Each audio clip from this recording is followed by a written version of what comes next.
Shalom, salam dalam kasih Tuhan.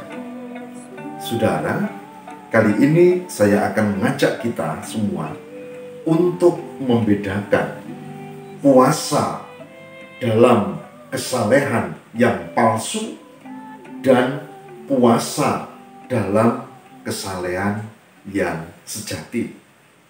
Bagaimana membedakannya? Puasa dalam kesalehan yang palsu dan yang sejati. Kita akan belajar dari kitab Yesaya 58 dan ternyata untuk membedakannya tidak sulit. Ini palsu, ini asli. Baik, mari kita siapkan diri kita, saudara, dan saya Pendeta Lukas Eko Sukoco dari Padepokan Diakonia Mitra Kinasih GKJ Purworejo siap untuk menghantar RHI renungan hari ini pada model puasa dalam Alkitab Perjanjian Lama. Hari ini kita belajar dari kitab Yesaya 58. Selamat mengikuti, saya percaya Tuhan memberkati kita.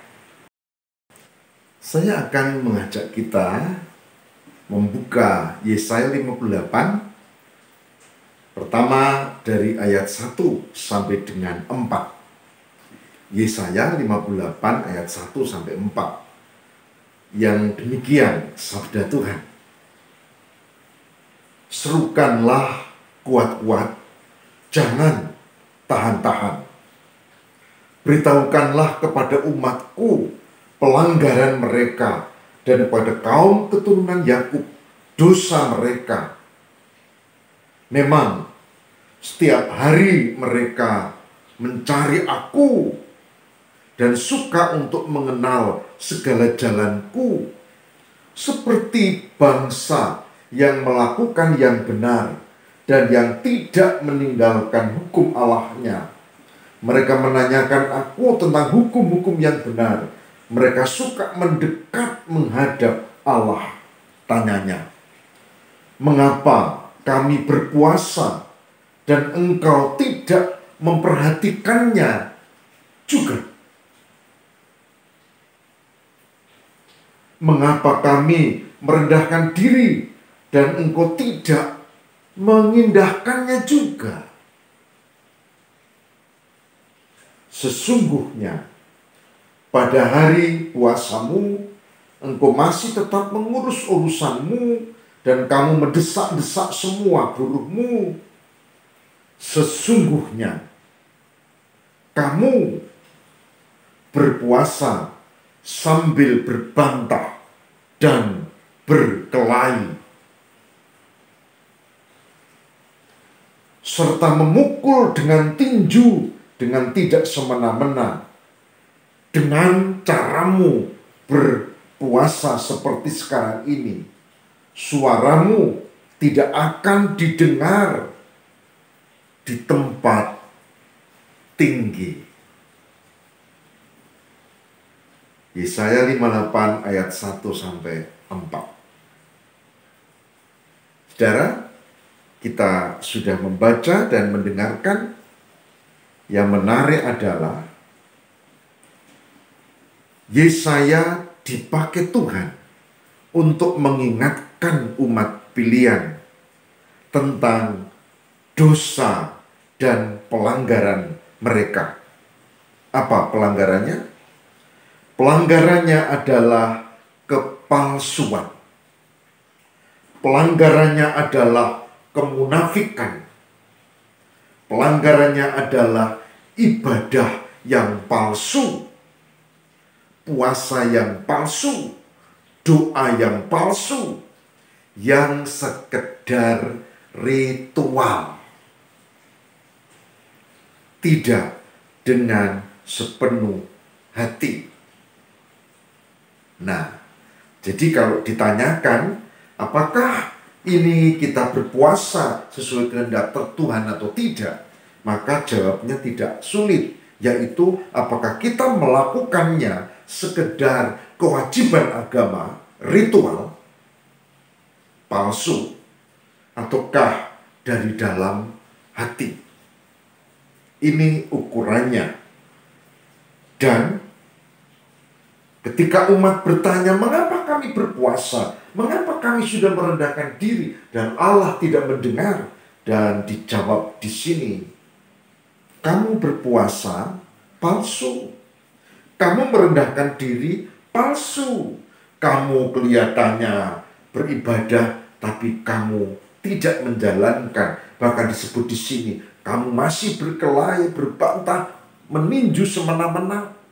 Berarti apa? Berarti kelihatannya saleh, kelihatannya soleha, kelihatannya ini beribadah, tapi sejatinya tidak.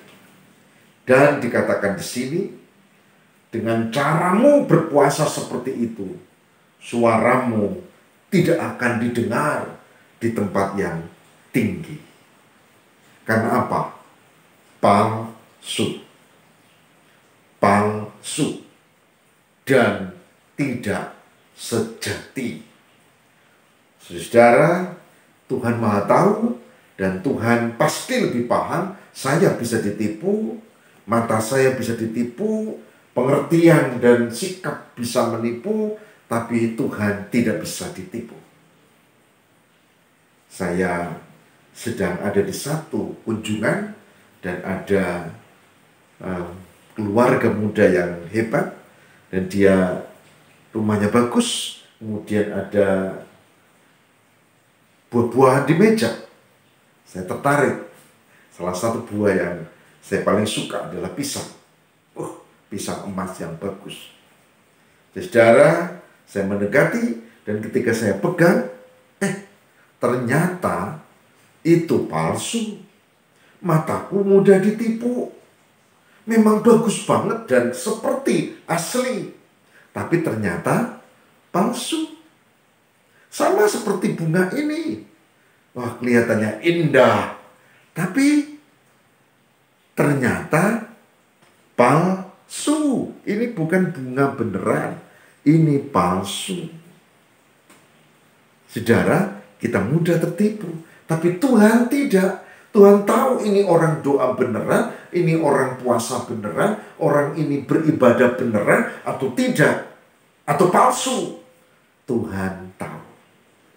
Saya bisa ditipu, kita bisa ditipu, tapi tidak dengan Allah, dengan Tuhan kita. Ini yang pertama, ayat 1 sampai 4. Oleh sebab itu, saudara, jangan bikin kesalehan yang palsu, tapi yang sejati. Jangan bikin ibadah yang palsu, jangan bikin puasa yang palsu, yang mencari pujian. Wah, kelihatannya puasa, tapi palsu. Oleh sebab itu, mari kita cermati pasal-pasal berikutnya, karena kita akan melihat bagaimana yang sejati yang dikehendaki oleh Tuhan itu. Saudaraku yang terkasih di dalam Tuhan, saya akan mengajak kita membuka pada ayat berikutnya, utamanya di dalam Yesaya 58 ayat yang ke-6 sampai dengan 9. Yesaya 58 ayat yang ke-6 sampai dengan 9. Yang demikian sabdanya, bukan berpuasa yang ku kehendaki ialah supaya engkau membuka belenggu-belenggu kelaliman dan melepaskan tali-taliku, supaya engkau memerdekakan orang yang teraniaya dan mematahkan setiapku, supaya engkau memecah-mecah rotimu bagi orang yang lapar dan membawa ke rumahmu orang miskin yang tak punya rumah. Dan apabila engkau melihat orang telanjang, supaya engkau memberi dia pakaian dan tidak menyembunyikan diri terhadap saudaramu sendiri. Pada waktu itulah terangmu akan merekah seperti fajar, dan lukamu akan pulih dengan segera. Kebenaran menjadi barisan depanmu, dan kemuliaan Tuhan barisan belakangmu. Pada waktu itulah engkau akan memanggil dan Tuhan akan menjawab. Engkau akan berteriak minta tolong, dan Ia akan berkata, "Ini aku." Demikian pembacaan dari ayat 6 sampai dengan ayat yang ke-9, yang berbahagia yang mendengar dan menghayatinya. Saudaraku yang terkasih di dalam Tuhan, dengan ayat ini kita menemukan poin penting yang dikehendaki Tuhan. Ternyata puasa itu bukan sekedar menahan diri makan dan minum, tapi mengendalikan diri. Sebab kalau kita menahan diri makan minum selama berpuasa, nanti begitu tidak jam puasa, kita rakus. Banyak orang seperti itu. Ketika berpuasa, dia berhasil, sukses. Tapi begitu selesai puasa, dia rakus. Dan tetap rakus. Rakus tidak hanya terhadap makanan, tapi terhadap harta benda, terhadap semua nafsunya dilepaskan. Palsu. Oleh sebab itu, yang diutamakan adalah bagaimana ini muncul spiritualitas, pengendalian diri, dan tindakan yang nyata pada sekitar. Dikatakan apa? Berpuasa yang kehendaki ialah membuka belenggu kelaliman, melepaskan tali-tali kuk, memerdekakan orang yang teraniaya, mematahkan setiap kuk, memecahkan roti bagi orang lapar, membawa orang yang tak punya rumah ke rumah, dan seterusnya. Ini kalau diringkas sebetulnya adalah berbuat baik kepada sesama. Orang yang lapar dikasih makan, orang yang haus dikasih minum. Itu gambarannya. Orang yang telanjang gak punya pakaian dikasih pakaian. Itu berbuat baik. Jadi puasa yang sejati itu adalah pengendalian diri, pertobatan, dan melakukan kebenaran kepada orang-orang sekitar. Bukan kita menahan diri, lalu petita-petiti, petentang-petenteng, sombong, merasa kita punya tingkatan rohani lebih tinggi, dan malah mencelakakan orang lain.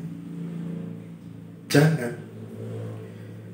Saudaraku yang terkasih, di sini disebutkan kalau yang sejati itu dilakukan, maka ayat 8, terangmu akan merekah seperti fajar. Coba saudara, kalau fajar, kita semangat. Semangat. Yang petani semangat. Yang pedagang semangat. Yang pegawai semangat. Terang merekah seperti fajar. Ayat 8. Dan lukamu akan pulih dengan segera. Harapan. Kita punya luka batin, kita punya luka masa lalu, kita punya luka fisik, kita lukanya luka non-fisik, tapi ada pemulihan. Luar biasa. Pemulihan. Ayat 8. Cukup belum? Dikatakan apa? Kebenaran menjadi barisan depanmu. Saudara, depan itu yang kita hadap ini depan nih. Barisan depan berarti kita mengarah ke depan. Ini ke depan nih. Gitu? Apa artinya? Artinya kita mengarah, dituntun oleh kebenaran Tuhan. Barisan depan. Itu berarti langkah hidup kita ada di dalam penyertaan Tuhan. Lalu dikatakan di sini adalah kemuliaan Tuhan barisan belakangmu. Belakang. Kemuliaan Tuhan barisan belakangmu berarti kita ke depan, dan di dalam proses ke depan itu ada Allah yang menyertai kita. Dan kemuliaan itu nyata, kita diberkati, orang lain lihat, dan kita menjadi berkat. Saudaraku, kalau ini dilakukan, maka berarti kita ibadah, kita puasa, kita doa, itu termasuk yang sejati, bukan yang palsu. Yang sejati. Yesaya 58 ayat 5 memberi penegasan begini. Sungguh-sungguh, inikah berpuasa yang kau kehendaki, dan mengadakan hari merendahkan diri, jika engkau menundukkan kepala seperti gelagah, dan membentangkan kain karung dan abu sebagai lampuk tidur. Sungguh-sungguh, itukah yang kau sebutkan berpuasa, mengadakan hari yang berkenan pada Tuhan? Bukan. Berpuasa yang kuhendaki ialah supaya engkau membuka belenggu kelaliman dan seterusnya.